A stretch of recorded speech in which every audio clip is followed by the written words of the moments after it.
ડેમની જળ સંગ્રહની શક્તિનો અંદાજ એ વાત પરથી આવશે કે જ્યારે પાણી બંધ ઉપરથી ઓવરફ્લો થાય ત્યારે તેનો ધોધ અમેરિકાના વિખ્યાત નાયગ્રા ધોધ કરતાં પણ 1.5 ગણું વધુ પાણી વહાવશે. નાયગ્રા ધોધમાંથી પ્રતિ સેકન્ડ 18 લાખ ક્યુસેક પાણી પડે છે, જ્યારે સરદાર સરોવરમાંથી પ્રતિ સેકન્ડ 30 લાખ ક્યુસેક પાણી પડશે. આ છે સરદાર સરોવરના બાંધકામ માટે જીવાદોરી ગણાતી પેરેલલ મોશન કેબલ ટ્રેન.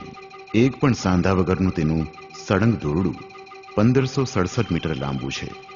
1987-88ની સાલમાં આ દોરડું જ્યારે અહીં લાવવામાં આવ્યું ત્યારે જગતનું સૌથી લાંબુ આ પ્રકારનું દોરડું હતું.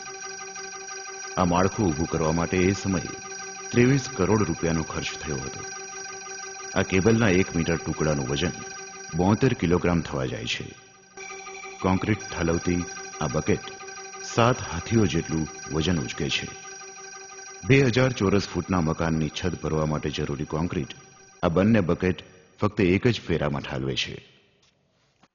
નર્મદા યોજના માટે મોરપીંછ સમાન 250 મેગાવોટ અને 1200 મેગાવોટની ક્ષમતા ધરાવતા આ વીજ મથકો ઉર્જાનો જબરદસ્ત જથ્થો આપશે.